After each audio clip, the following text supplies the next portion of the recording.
গৌৰৱ গগৈ পাকিস্তানৰ ISI তেওঁ এজন এজেণ্ট হয় ঘৈণীয়েক বেছিকৈ এজেণ্ট তেওঁ অকণমান কম কৰি এজেণ্ট আৰু ইয়াৰ বহুত প্ৰমাণ আমাৰ হাতত মজুত আছে মই মাত্ৰ নৱেম্বৰ মাহটো যেহেতু অক্টোবৰ নৱেম্বৰ মাহটো অসমবাসীৰ মূৰত আন এটা বেদনা ভৰা খবৰ আছিল সেই সময়ত ৰাজনীতি কৰিলে বেয়া দেখি কাৰণে বিষয়টোৰ পৰা মই আঁতৰি আছো কিন্তু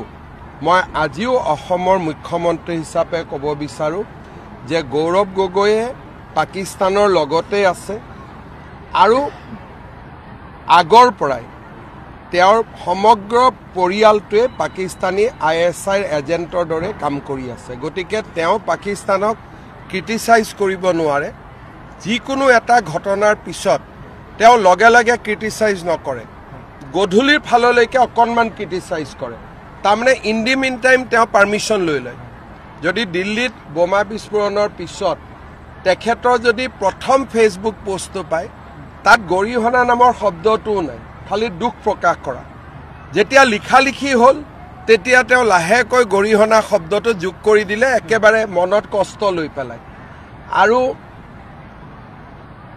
তেওঁৰ সাহসো নাই সন্ত্ৰাসবাদৰ বিৰুদ্ধে মাত মাতাৰ কাৰণে